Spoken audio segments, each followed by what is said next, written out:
भारतीय संस्कृति, रंगों का संगम, भावों का समंदर, इतिहास की गाथा, परंपराओं की ज्वाला और धरोहर का अथाह सागर है। हमारी संस्कृति देश की सॉफ्ट पावर का सबसे मजबूत हस्ताक्षर है। योग, आयुर्वेद, भारतीय दर्शन, साहित्य, कला और संगीत जैसे अनेक क्षेत्रों में भारत की अमूल्य देन ने पूरे विश्व को प्रभावित किया है। इंदिरा गांधी राष्ट्रीय कला केंद्र भारत की इस समृद्ध संस्कृति को दुनिया के सामने लाने का प्रयास कर रहा है।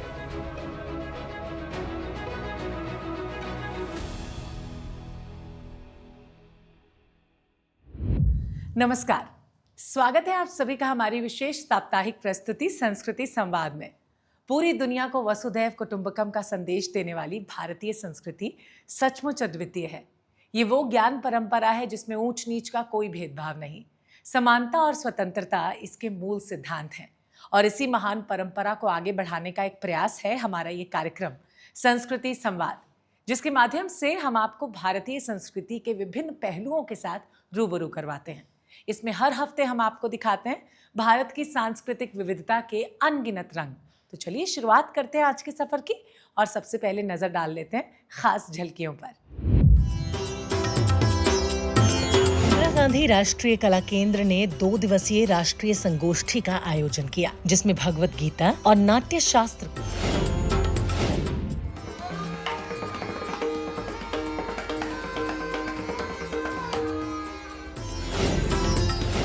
अरे घाट देख रहे हो, ये सब कमाल है हमारे नरेंद्र मोदी जी का। Generally, the easiest style and the most universally कुंदलूर गांव, जामुन के पेड़ों के जंगल और भगवान शिव के जाम्बुर आरणेश्वर मंदिर के लिए प्रसिद्ध है।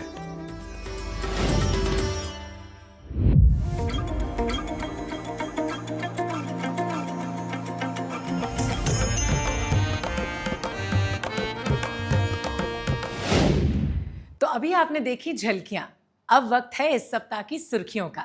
आईजीएनसीए कला और संस्कृति के संरक्षण के लिए लगातार चर्चा सत्रों, पेंटिंग प्रदर्शनियों, सेमिनार, नामचीन कलाकारों की प्रस्तुतियों का आयोजन करता रहता है। तो आइए देखते हैं बीते दिनों कौन कौन से खास कार्यक्रमों का आयोजन हुआ। प्रस्तुत हैं आपके सामने इस सप्ताह की सुर्खियां। इंदिरा गांधी राष्ट्रीय कला केंद्र ने 2 दिवसीय राष्ट्रीय संगोष्ठी का आयोजन किया, जिसमें भगवत गीता और नाट्य शास्त्र को यूनेस्को की memory of the world international register में शामिल किए जाने का जश्न मनाया गया। इसमें दोनों ग्रंथों से जुड़े विषयों पर गहन चर्चा हुई। संगोष्ठी का उद्घाटन सत्र 30 जुलाई को नई दिल्ली के अंबेडकर इंटरनेशनल सेंटर में आयोजित हुआ, जिसमें केंद्रीय पर्यटन एवं संस्कृति मंत्री गजेंद्र सिंह शेखावत मुख्य अतिथि के तौर पर उपस्थित हुए। संगोष्ठी का विषय था कालातीत ग्रंथ और सार्वभौमिक शिक्षाएं, भगवत गीता और नाट्य शास्त्र का UNESCO memory of the world में अंकन। गजेंद्र सिंह शेखावत ने गीता की सार्वकालिक प्रासंगिकता पर बल देते हुए कहा, निश्चित रूप से गीता का ज्ञान, भरत मुनि का नाट्य शास्त्र, कल्पना करके देखिए 2500 साल पहले ये जो देश आज दुनिया के अपने आप को दुनिया का महारथी होने की बात करते हैं और ट्वीट लिख करके अपने आप को दुनिया का जो है प्रणेता होने की बात करते हैं, वो शायद अस्तित्व में नहीं थे। उस समय में भारत में परफॉर्मिंग आर्ट को लेकर के इतना विशाल, इतने विस्तार के साथ में ग्रंथ, उसके एक एक बारीकी को ग्रंथ लिखा गया। गीता का ज्ञान 5000 वर्षों से भी अधिक पुराना है और आगे भी हजारों वर्षों तक मार्गदर्शन करता रहेगा। यूनेस्को की ये मान्यता सिर्फ दस्तावेजी नहीं, बल्कि हमारी संस्कृति की आत्मा का वैश्विक सम्मान है। उद्घाटन सत्र में गीता ज्ञान संस्थानम कुरुक्षेत्र के संस्थापक स्वामी ज्ञानानंद जी महाराज, भगवत गीता को जो memory of the world international record में लिया गया, रजिस्टर में लिया गया, तो निश्चित एक ऐसा उचित समय जबकि प्रयास करने पर प्रयास सार्थक भी होने का वातावरण इस समय है। और प्रयासों की सार्थकता के साथ उसके सम्मान का भी समय इस समय है। पद्म विभूषण डॉक्टर सोनल मान सिंह भी शामिल हुए।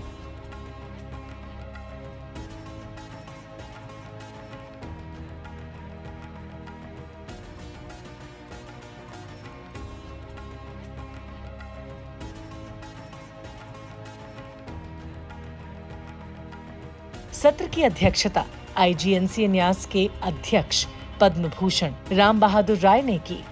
गीता को आप लोकतंत्र का ग्रंथ मानिए और अगर यूनेस्को के मंच से गीता प्रतिष्ठित हो रही है तो दुनिया में जो हिंसा है, दुनिया में जो युद्ध है, उससे अहिंसा की तरफ, धर्म की तरफ, लोकतंत्र की तरफ दुनिया को मोड़ने का माध्यम गीता बनेगी और इस दृष्टि से गीता को पढ़ा जाना चाहिए। उद्घाटन भाषण आईजीएनसी के सदस्य सचिव डॉक्टर सच्चिदानंद जोशी।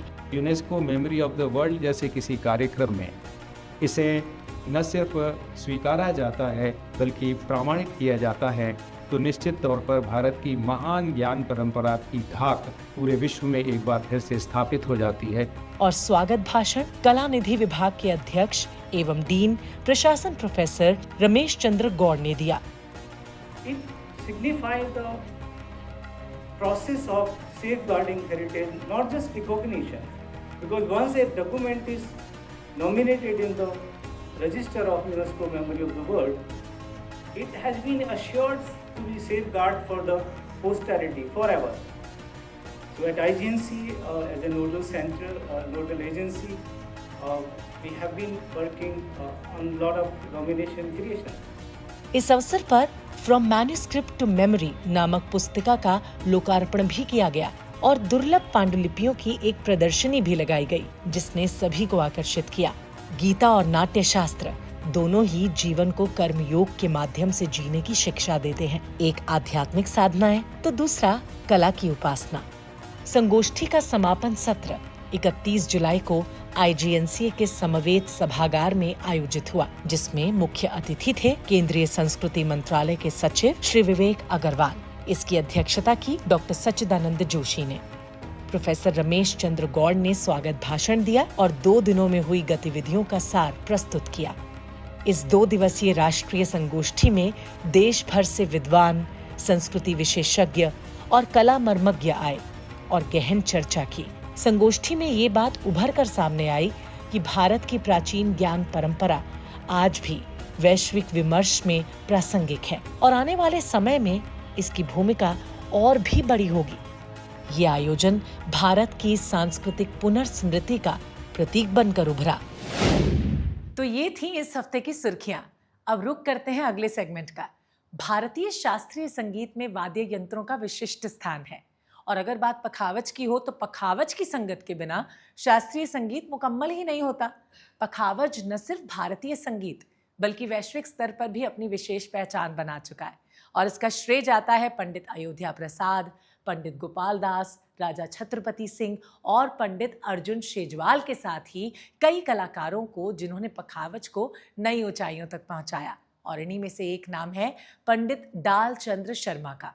उनकी उंगलियों की थाप और अद्वितीय शैली ने सभी को मंत्रमुग्ध किया है। तो चलिए आज सांस्कृतिक प्रस्तुति के सेगमेंट में हम आपको दिखाते हैं प्रसिद्ध पखावज वादक पंडित डाल चंद्र शर्मा की विशेष प्रस्तुति।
अब बात फिल्मों की करते हैं। कल ही सावन का महीना समाप्त हुआ है और इसी बीच आप सब ने शिवालयों में उमड़ती हुई आस्था की लहरें, कांवड़ियों के जयकारे और वातावरण में घुली हर हर महादेव की ध्वनियों को जरूर सुना होगा। ये वो वक्त होता है जब प्रकृति भी हरियाली ओढ़े, मानो स्वयं शिव की आराधना में लीन हो जाती है। इसी बीच 12 ज्योतिर्लिंगों में से एक काशी विश्वनाथ में भी भक्त महादेव के जयकारे लगाते हुए काशी पहुंचे। काशी, जहां मंदिरों की घंटियां वातावरण को पवित्र कर देती हैं, जिसे हम सब बनारस के नाम से भी जानते हैं। शिव के त्रिशूल पर बसा हुआ भारत का प्राचीनतम शहर, बाबा विश्वनाथ का ये धाम, जहां श्रद्धा, इतिहास और संस्कृति एक साथ सांस लेते हैं। और अब और भी भव्य रूप से हमारे सामने है। काशी विश्वनाथ कॉरिडोर सिर्फ एक संरचनात्मक विकास नहीं, बल्कि हमारी आध्यात्मिक विरासत का आधुनिक पुनर्जन्म है। तो आज सिने सर्कल के इस खास सेगमेंट में आपको इसी काशी पर आधारित विशेष डॉक्यूमेंट्री द मेकिंग ऑफ अभिनव काशी धाम के कुछ अंश हम दिखाते हैं।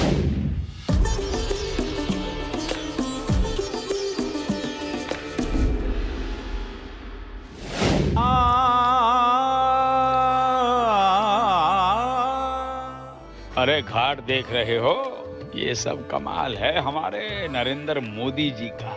किसी ने सोचा भी नहीं था कि बनारस का ऐसा अद्भुत अलौकिक नजारा होगा। यहाँ जो लोग नाव से आते हैं, पता है नाव आजकल कैसे चलती है? वो सीएनजी गैस। सीएनजी? अरे वाह, इसका मतलब नो पॉल्यूशन। पर मंदिर के आसपास के घरों को कैसे हटाया गया? मुझे याद है जब मैं छोटा था तो मंदिर के आसपास तो बहुत सारे घर हुआ करते थे। मोदी जी हैं तो सब मुमकिन है। और भैया वहाँ जो आसपास में मंदिर थे उनका क्या हुआ? अरे वो वहीं पे हैं, अब वहीं पर रहेंगे जहाँ वो थे।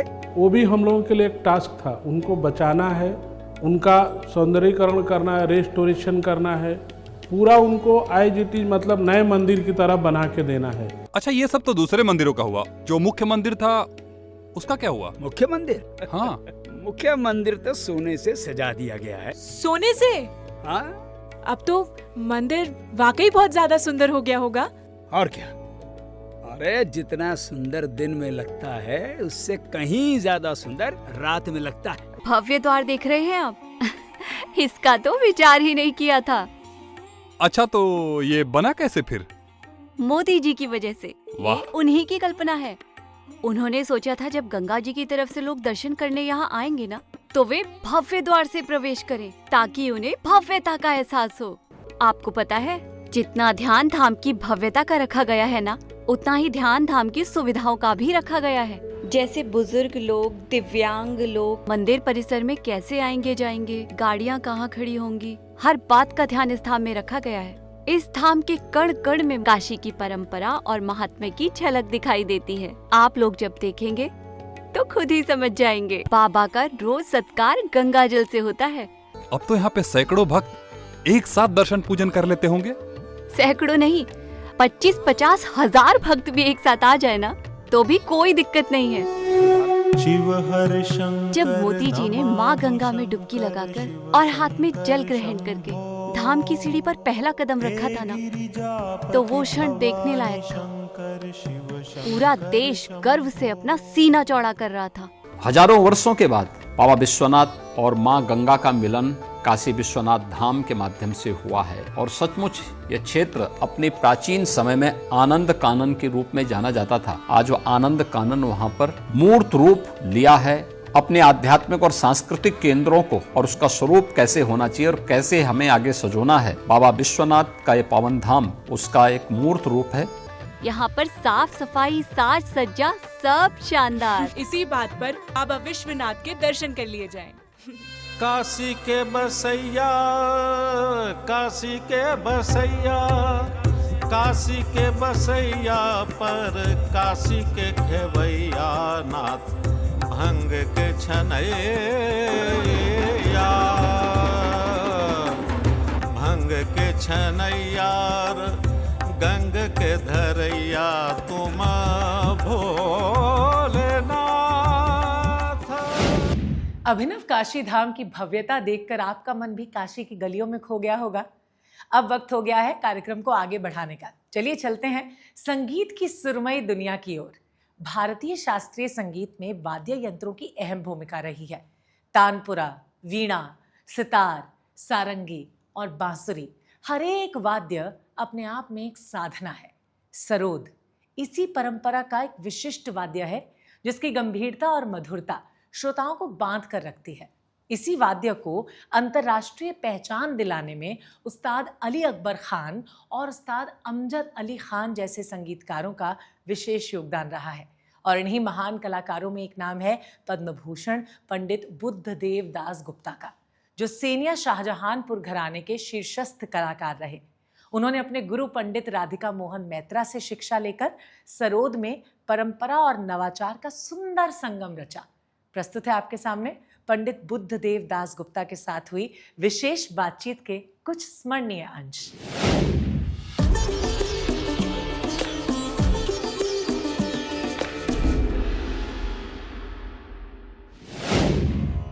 I will now speak to you about the tals that our gharana plays. Generally, the easiest tal and the most universally followed is Teen Tal. There are complicated tals.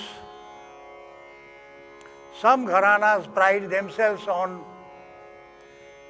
complicated patterns of tals, but if you have command over the raga and the various techniques of making tans, you can boggle anybody's mind with your tans in Teen Tal only.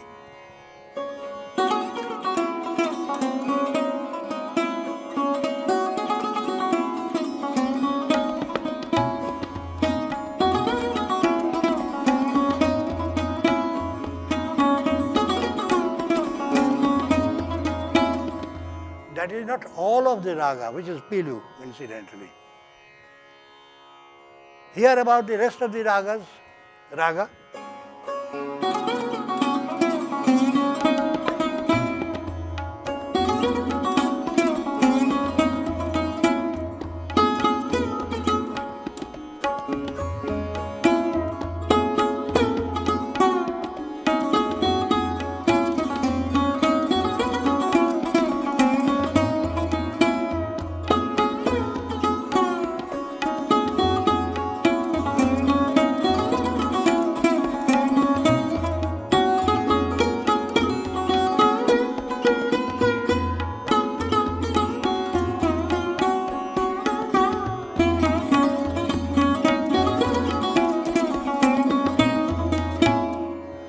So we require 3, 4, 5 cycles sometimes to describe a gat fully, a rag fully.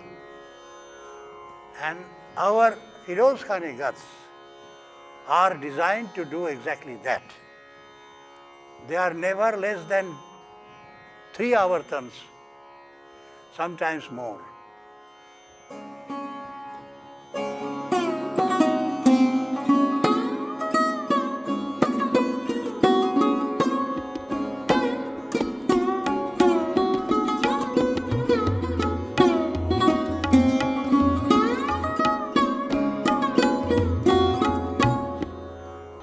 There are many such gats. The one that I played in Natmala.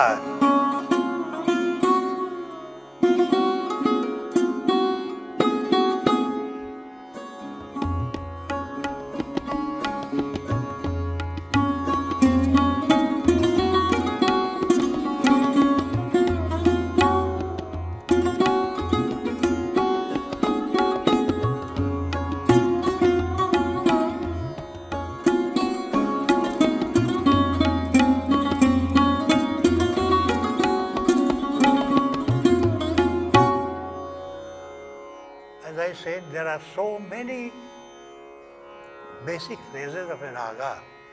If you just use one of them and be done with the raga is not fully described. That is how this particular style of Gath, called Firoz Khani Gath, was fashioned. It contains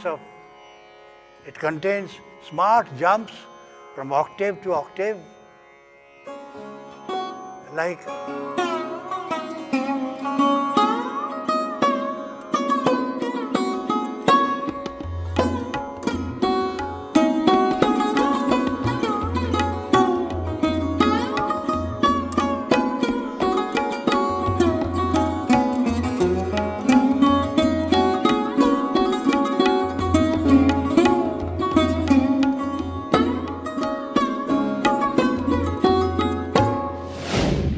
अब हम आ पहुंचे हैं संस्कृति संवाद के अंतिम चरण में। याद है गांधी जी ने कहा था, भारत की आत्मा गांव में बसती है, और उनके इसी विचार का अनुसरण करते हुए भारत सरकार ने देश के हर गांव की कल्चरल मैपिंग करने की परियोजना शुरू की। National mission on cultural mapping के अंतर्गत भारत के लगभग 6.5 लाख से ज्यादा गांव की कल्चरल मैपिंग की गई है। संस्कृति संवाद के मेरा गांव मेरी धरोहर सेगमेंट में आप परिचित होते हैं भारत के किसी एक गांव और वहां की विशिष्ट कला संस्कृति से।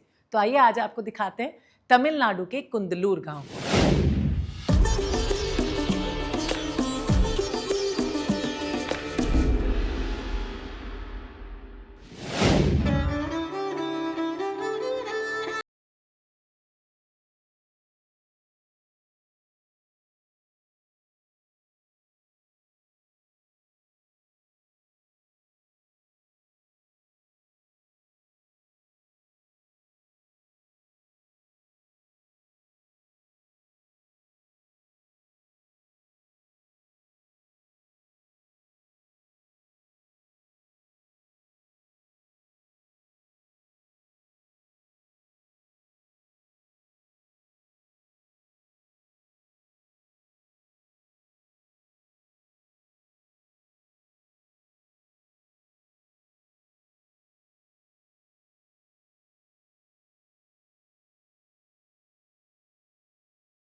आपसी प्रेम और विश्वास के साथ कुंदलूर के निवासियों ने अपनी परंपराओं और संस्कृति को सहेजे रखा है। तो ये था आज का संस्कृति संवाद का एपिसोड। उम्मीद है कि आपको पसंद आया होगा, और हाँ, आपके सुझाव हमारे लिए इम्पोर्टेंट है, इसलिए आप अपने सजेशंस हमें जरूर भेजिए इस ईमेल आईडी पर। आपसे फिर मुलाकात होगी IGNCA के खास प्रोग्राम संस्कृति संवाद के साथ DD भारती पर, जहां आप परिचित होंगे भारत की निरंतर गतिशील संस्कृति से। फिलहाल मुझे इजाजत दीजिए और आप सब अपना बहुत अच्छे से ध्यान रखिए। नमस्कार।